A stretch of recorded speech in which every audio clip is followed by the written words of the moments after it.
Hey guys, it's Alex, as you know. It's time for part 8 of the Zelda Skyward Sword power playthrough. Recording on time so far. So, should be good. Should all be good. Like I said, yesterday, over the weekend, I'm going to try and record just like a whole bunch. That's the goal. No promises, but I should be able to stream a bunch of that.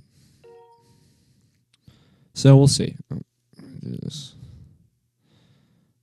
So if you remember last time, I had just gotten the bug with the claw, the hook, and now it's time to venture forward into the desert. I just gotta do something real quick, guys.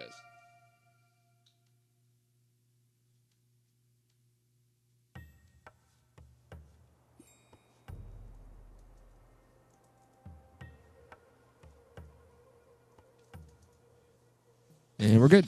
All right. So, I have the claw. I need to go to that one place. Beat up that guy first. I need to get some more tumbleweeds. I'm sorry that's like takes so much time, but the sooner I do it, the easier it'll be early on. Plus, later on, I won't have to go back later on and do that dumb stuff again. So that's good.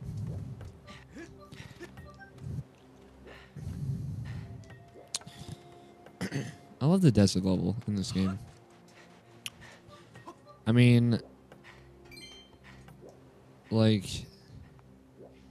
ever since, I guess every Zelda has kind of had a desert area. I never really thought of it that way. I always felt like there's never ever really a desert in a Zelda game, but like since like Ocarina of Time. But yeah, like I guess this is just the biggest desert area, and I might say the best. The Gerudo Desert in Twilight Princess is very awesome, I'd say. It's probably my favorite. I don't know, but you got the Gerudo or Gerudo, however you want to say it, desert in no. Oh, in Ocarina of Time, in Gerudo Valley or Gerudo Valley. I'll say Gerudo because that sounds right. So you have that in Ocarina of Time. Then you have in Majora's Mask. It wasn't really a desert. It was a canyon. Is what they called it. So I forgot what the name is. Termina Canyon, maybe. I'm pretty sure it was something else, but oh well. And then you had the Gerudo Desert in Twilight Princess, and you had a desert in Oracle of Seasons and A Link to the Past, but they were never like big deserts or anything, so not like Twilight Princess or Skyward Sword. Just do that. Let it fly in there. Yeah, I don't know. There's something about a good desert level that kind of makes me happy. I mean, like Mario's always had a good desert level.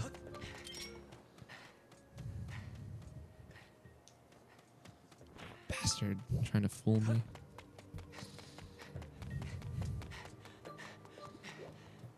I don't know, Lanayru Desert's cool.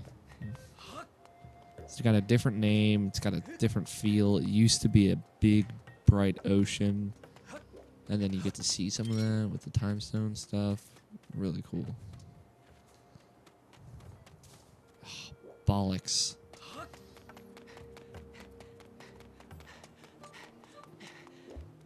I'm just trying to think, like, what's the best Zelda desert? I mean, Twilight Princess kind of sticks out as the best. Mostly because of the temple at the end of Twilight Princess. at the end of the Gerudo Desert in Twilight Princess, and then like you have the big the altar at the top with the 6 sages or 7 sages, whichever, and that's where like Ganon was chained up, which is really cool. Cool level design too, very inspired. Which is, you know, something you get a lot in Mario games, but I feel like you don't really see that kind of end of it in Zelda games. Like, you have some awesome dungeon design, but level design, you don't really see cool stuff as much. But you do get to see some cool stuff in Skyward Sword. Again, one of the reasons why I love it so much. Like, just the desert probably has the best level design of all 3 areas, because it changes so rapidly with the time stones. Because, you know, you see this harsh desert and you're like, oh great, it's a harsh, gross desert level, and then, you know, it changes in the blink of an eye to like this beautiful green sand or grassy area with these beautiful flowers, you know. Then the ocean, the Sea of Sands.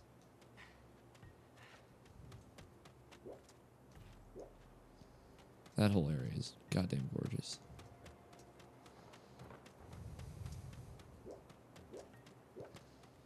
Bum bum bum. Sorry this is taking so long. Shouldn't be too much longer. Actually need a couple more.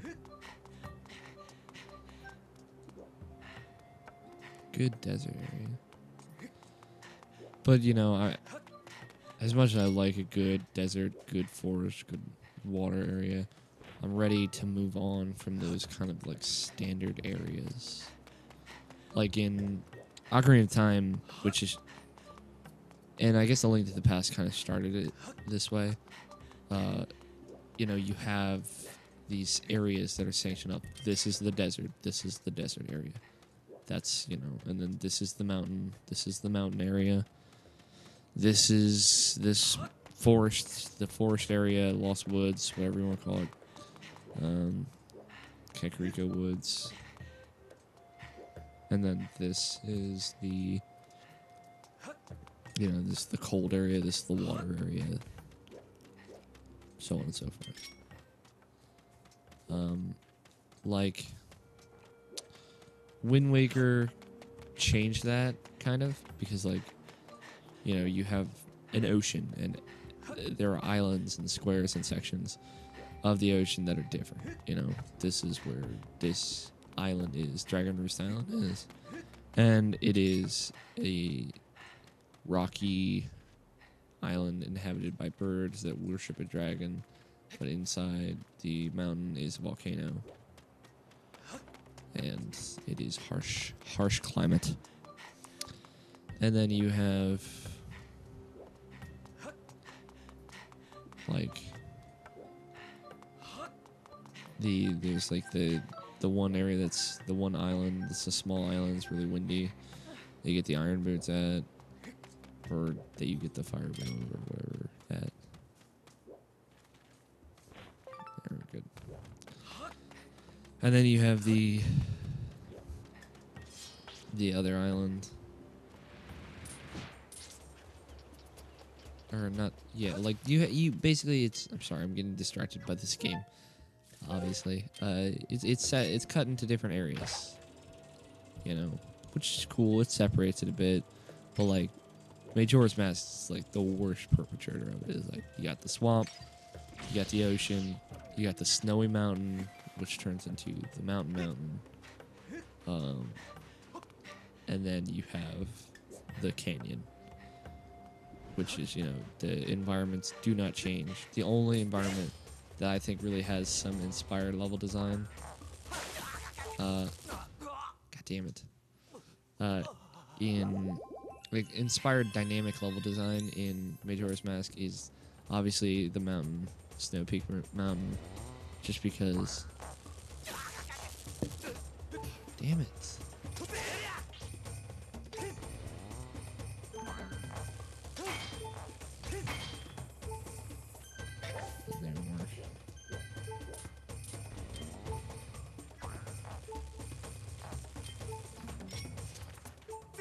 to fucking fly back when I get the chance.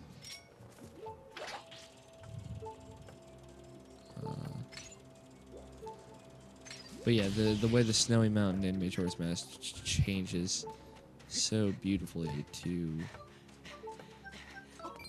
the like the grassy just spring, you know, goes from winter to spring so well, to say the least.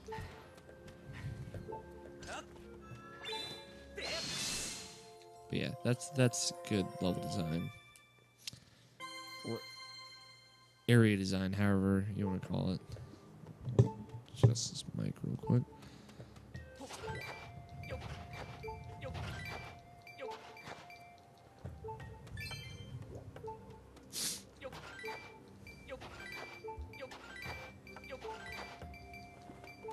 Yay, rubies.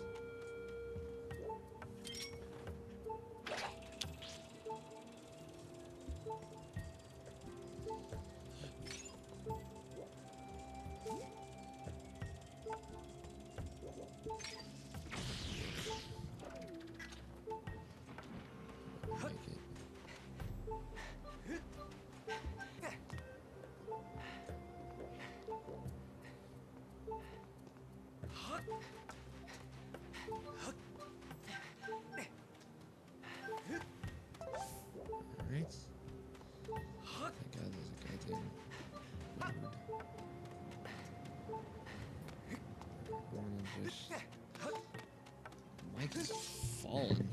It's just kind of like down a bit. There we go. That should be good. Sorry if I got really quiet. I don't think I really said anything. So Mike was just drooping down.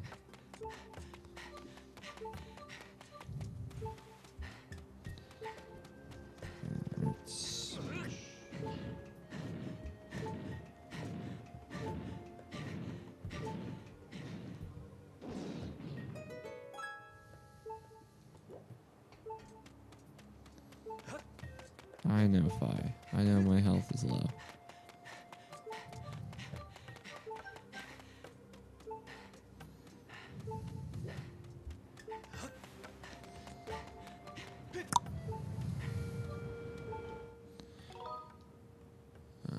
This guy.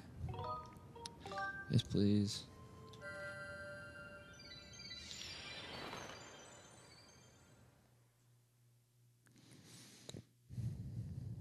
All right. Now I can just upgrade some equipment and get some potions, maybe. Preferably, I'd like fairies because it's easier. They automatically heal me. I wonder if you can go to the guy that upgrades his potions and have him upgrade your fairies. That'd be cool. That'd be useful.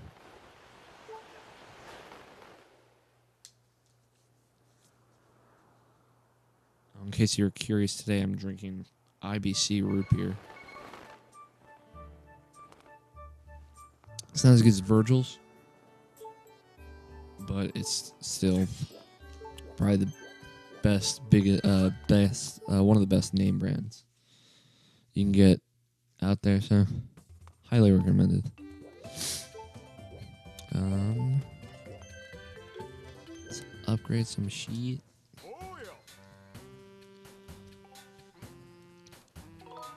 All right, upgrade gear.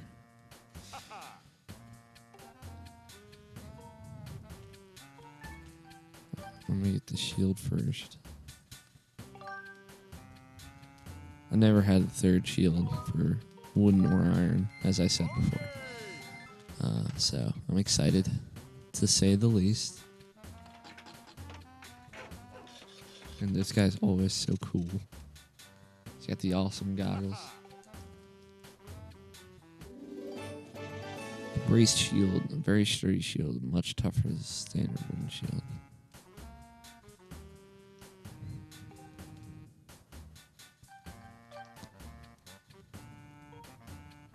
Oh fuck, I'm not gonna have enough hornet larvae to fully upgrade this. I'll start though. It's kind of funny because it's a beetle. You need hornet larva. Lol.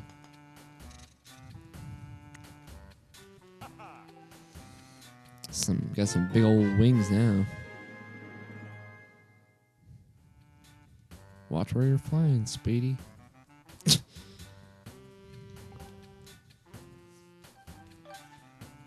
Oh, I don't even know it. Yeah, let me see. Yeah. At least have something I can spend all this fucking rubies on.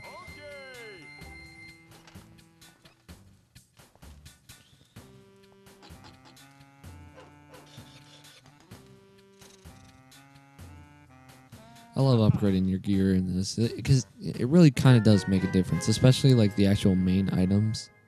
I think it's awesome that you can upgrade the main items. And not just like side stuff like your shield. I just think it makes them last longer, makes them more interesting throughout the game. It's just it was a good idea, and I'm glad Nintendo implemented it. And I hope, and like you get like the upgraded beetle via the story. I think that's the only item you actually upgrade. Like required upgrade. I hope they do more like required upgrades through the story in the future because that's really cool.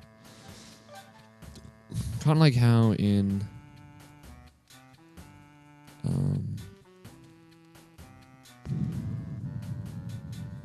trying to think. I don't need it.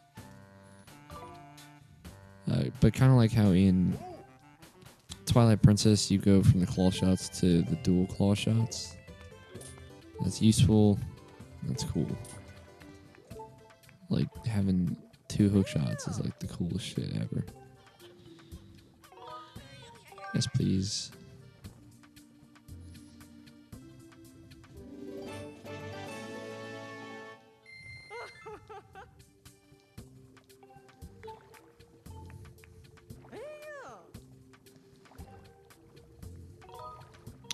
Yes, please.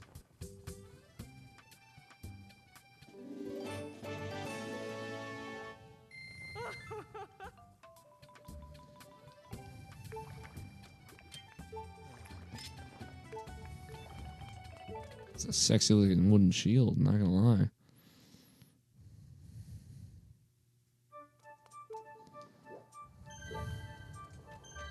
I know. Good God.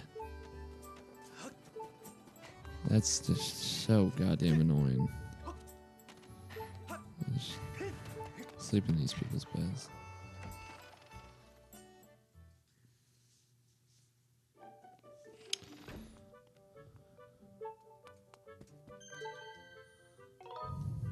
Until morning.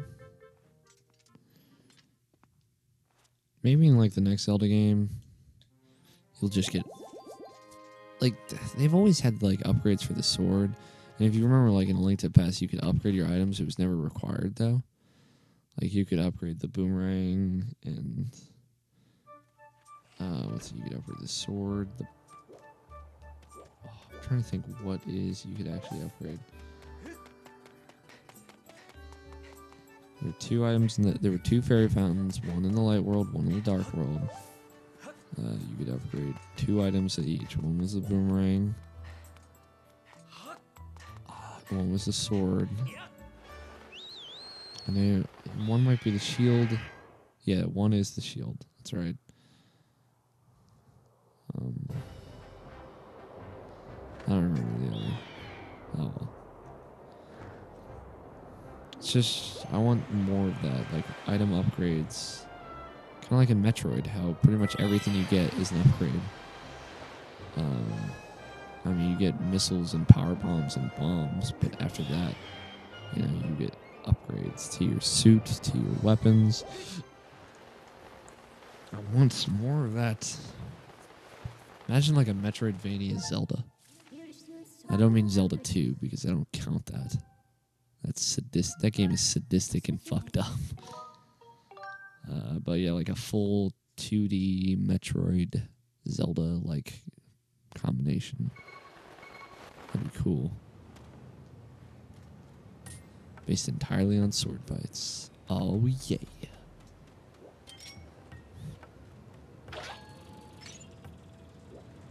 Hell yeah, quick beetle.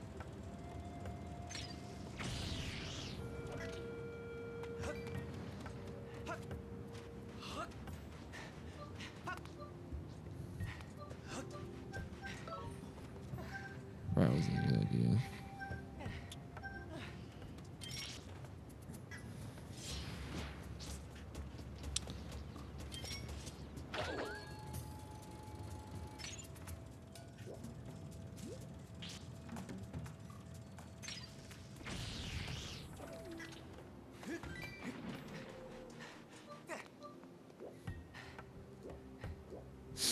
And down the river of sand we go.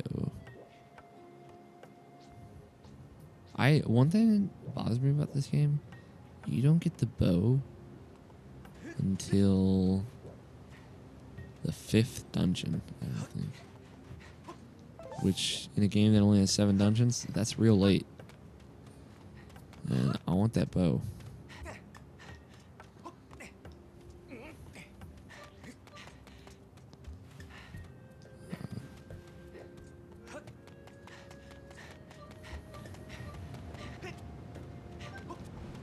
There are children outside my house screaming. I don't know why. Fucked up shit apparently happens outside my house. Do you guys know this? You guys probably know better than me because Mike's picking it up.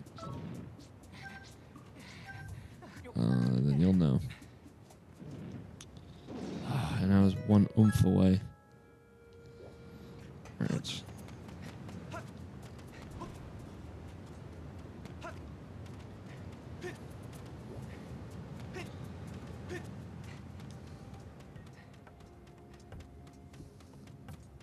Minutes in. I'm trying to see. I'm wondering how much ground I can cover in this video.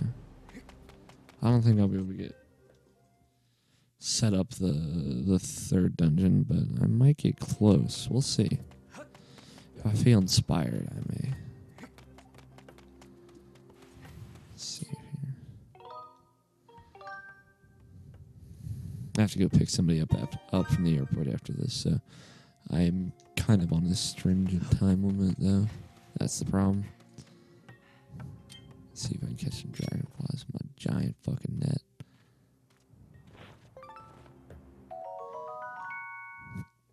The net is so big, it's like not even funny, but it is kind of funny.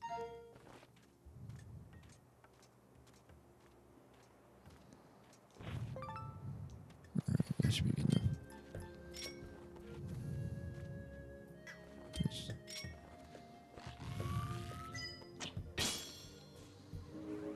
Gotta love that scatter shot. It's such a cool little upgrade. Again, wish it was mandatory.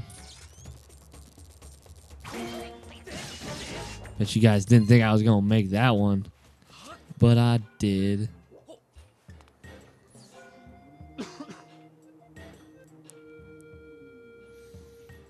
Alright.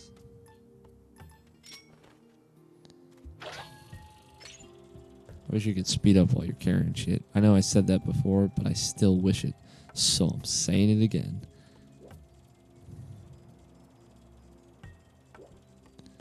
I love having the super beetle early on. I didn't have the super stamina and awesome beetle until after I was at the final dungeon on my first playthrough. So it's good to have it all readied up now.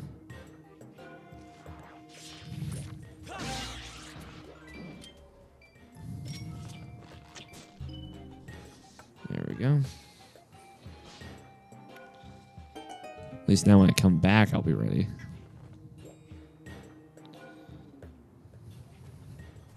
And back in. Oh, my neck hurts. Apart from playing all these video games.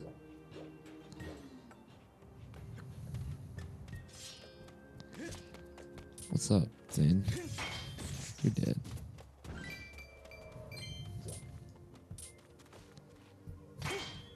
You can actually deflect their attacks by jabbing with the sword. Fun fact. Talk to you.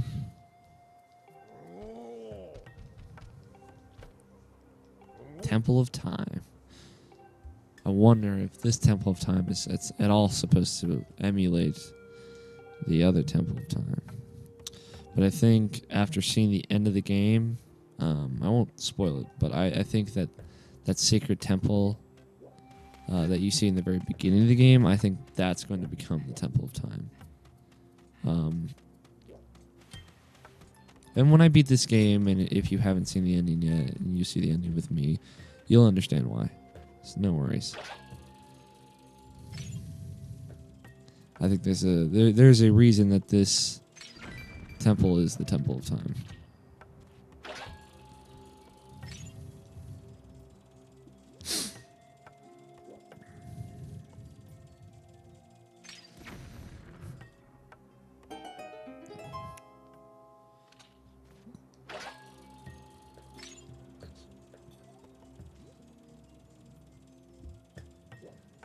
And boom.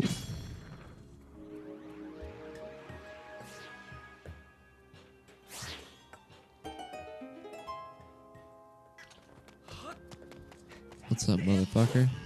You ready to dance?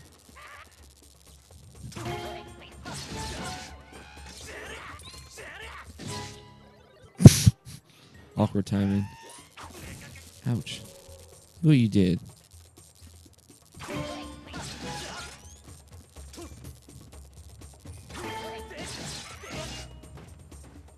And you're dead.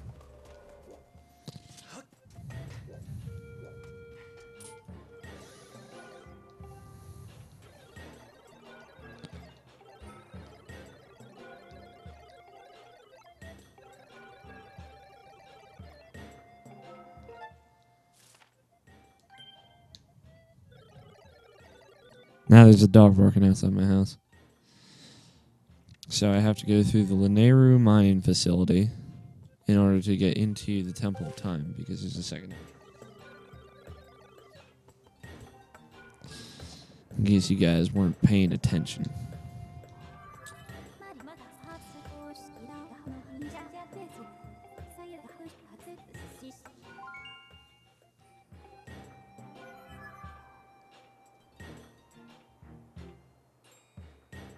Again, cool level design. There are 2 maps. Just cool.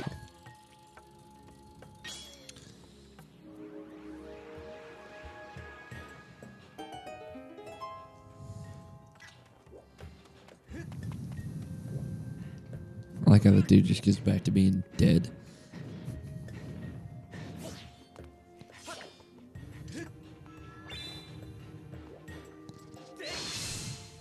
Awesome. Got it on my first try. It took me like 3 tries before. But my sword charges up faster because I have the Master Sword Beam. So it's all good.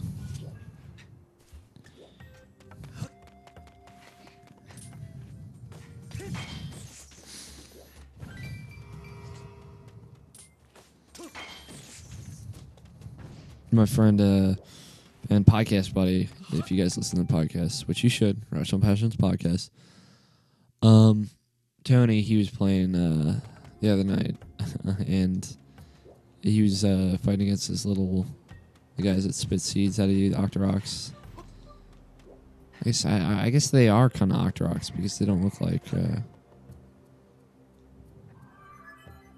the normal Deku guys. So yeah, they're underground Octoroks, I guess. Like I said, I guess.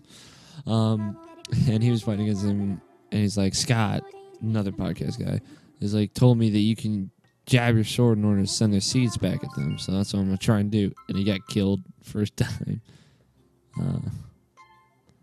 Look at that. I can set multiple beacons now. None of that.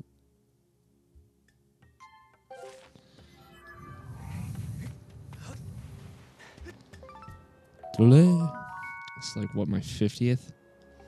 I think I did have 50 of them at a time at one point. I need more ancient flowers. I don't remember where we get them while I'm here.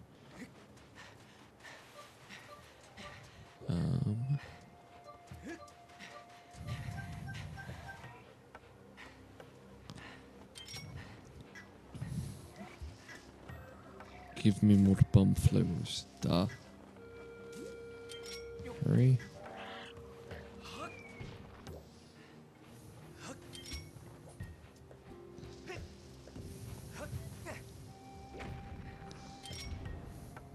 Yay.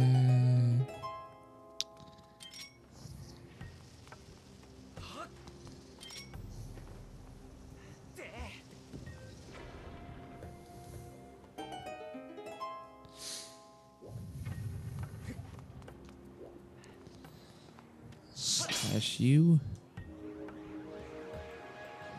31 minutes in. Maybe we'll be able to work with this. He just kind of like falls. Drops it. Not even rubies under that rock.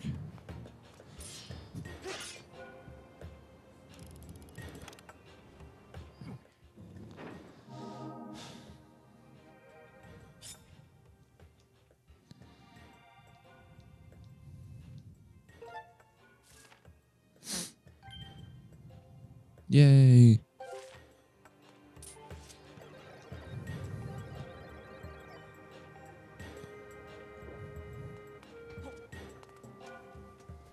You'll never get it open by just fiddling with dials. Excuse me. I like the running up hills dynamic. It's cool. I approve.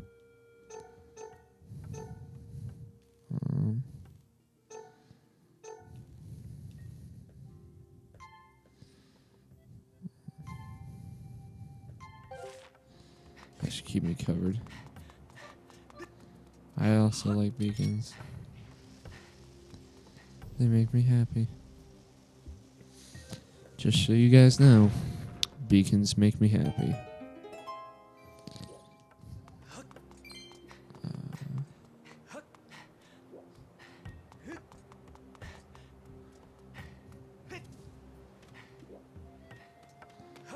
I need bombs. I keep thinking it's B to pick up bombs. God damn it.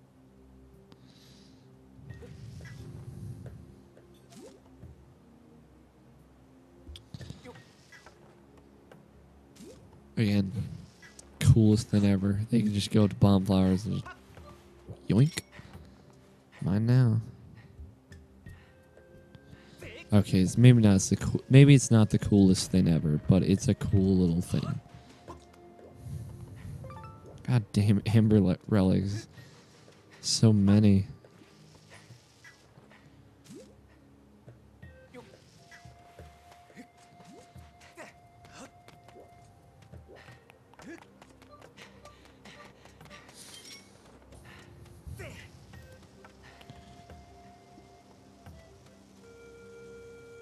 Boom.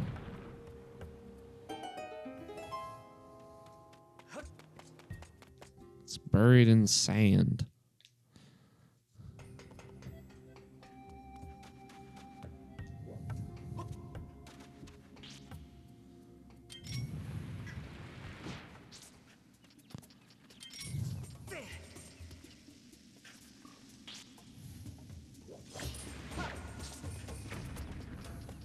Oh, come on.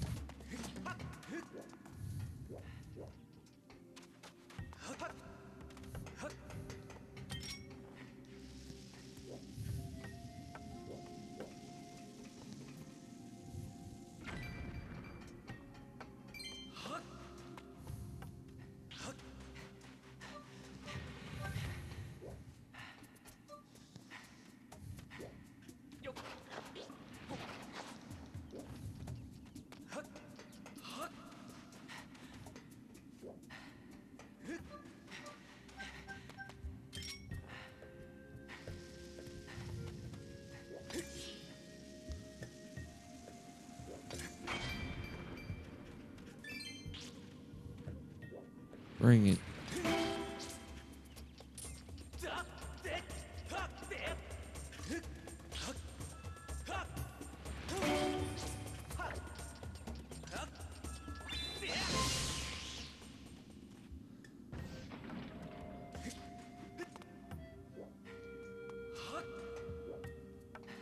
got 2 bombs and 2 places to bomb.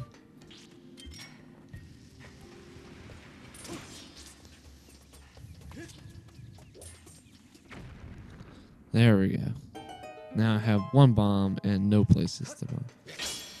Because I refused to bomb that last place.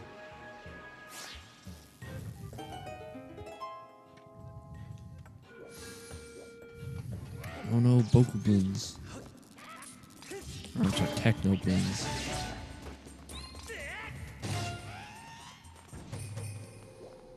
I kind of love the movement for the finishing strike. It kind of makes me super fucking happy.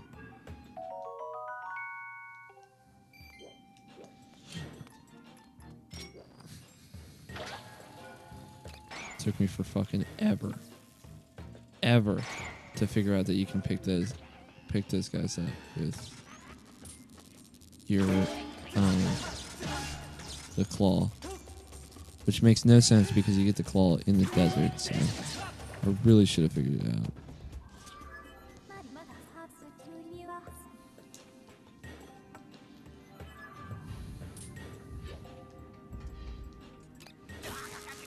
Ow.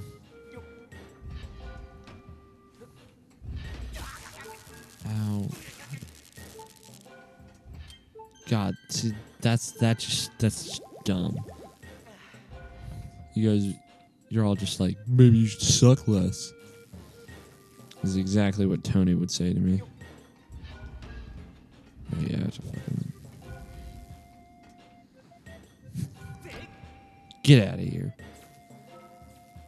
Goddamn piece of shit. Don't talk to him like that. I'm gonna try and get into the temple on this video. I will try.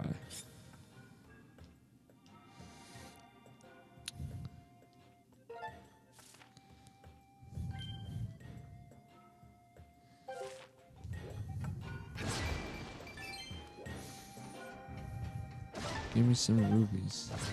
And some nuts, apparently.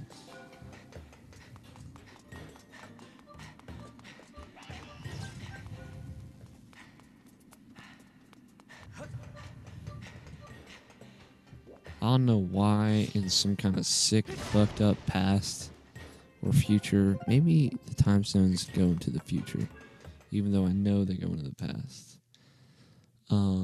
Or in some sick, fucked up future / past / present, the snail guys turn into these weird looking bug, like balls of steel.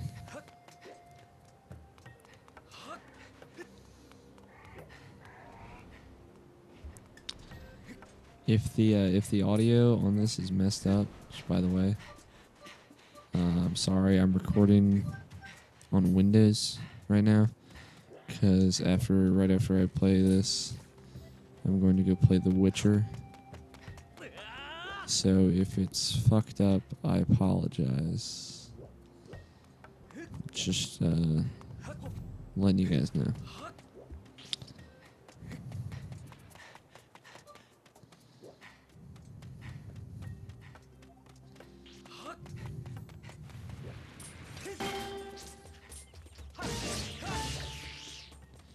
You dare. I'm spinning around in there.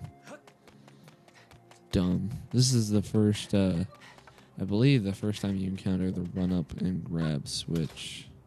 Which is awesome. Especially when you get the whip and you can do it from a distance. That is also awesome.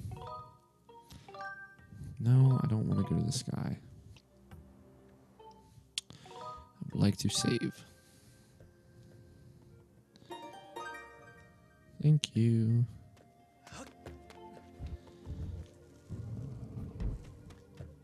Can never be too careful, guys. Never.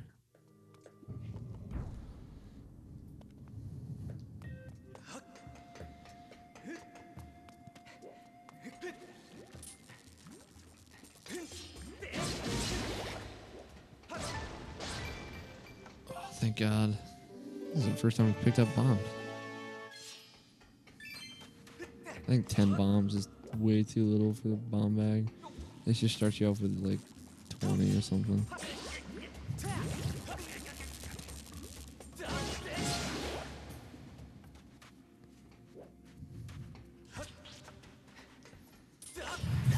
Ow. Goddamn asshole.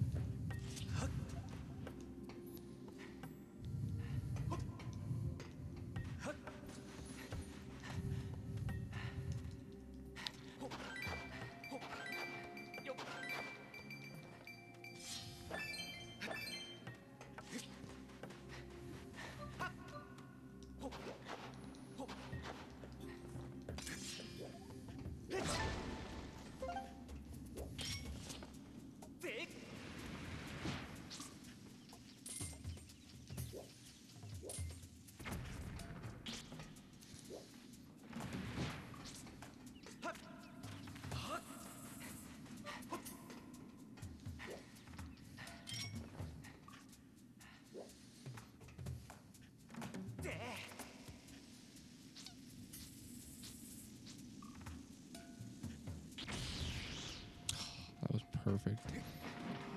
Goddamn beautiful. This, I'm going to tell you guys now, when I first played through this little area, this room took me 4 goddamn ever. Because you have this thing over here, and once I turn it into the past, you guys will see that you have this huge open space, like this goddamn gap just in the middle of the room. And you have to get one of those little electric balls that those guys, the snail guys, turn into to the other end. And I thought you had to throw it up like these boxes, which is impossible. So I spent about 20 minutes and 4 deaths trying to do that, until I finally gave up, and then out of some kind of inspiration, I decided to try and pick him up with the beetle, because I think I was using the beetle to attack somebody or something like that, and it worked, and I was like, oh my god, I am so fucking stupid. It was like a Portal moment, where you're just like, God, I feel dumb.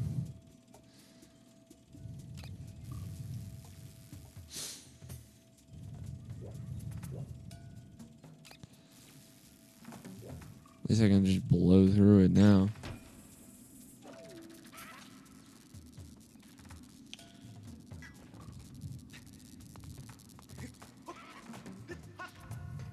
Give a fuck about fighting this guy.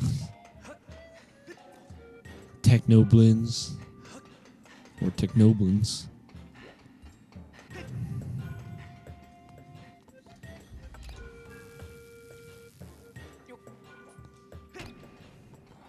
That's bullshit. Get away from me.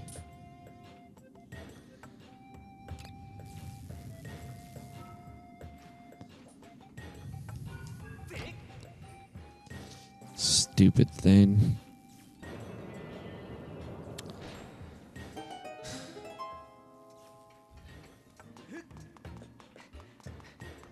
Chests come first. First come, first serve.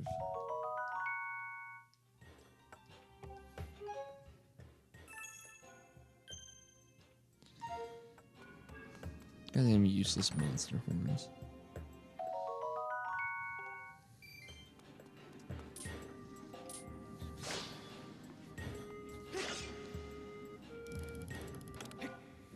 I've been thinking a lot about Twilight Princess. I think I might go back to it and go back and play it again.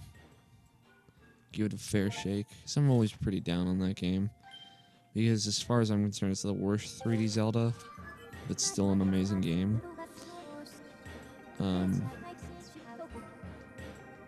just because Ocarina of Time, the first 3D Zelda, it was revolutionary, changed 3D action games forever, pretty much. It had Z targeting, something that's in almost any 3D action game now. And it had just its character level design were used in the polygon era for years afterwards. It changed 3D action adventure as much as Super Mario 64 changed 3D platforming. There's no going back after those games.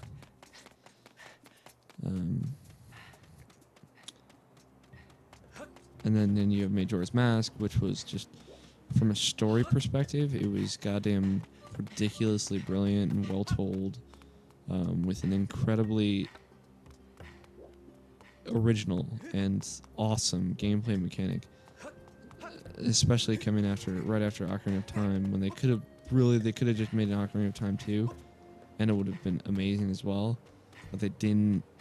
They went in this really original direction with these incredible gameplay mechanics that have not ever really been used in a game since, like with the masks and the level design and everything, and the storytelling too. So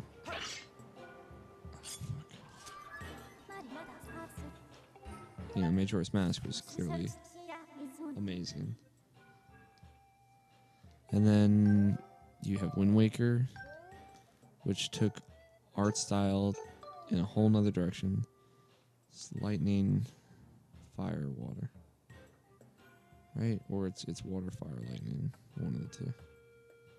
Lightning, fire, water, or water, fire, lightning.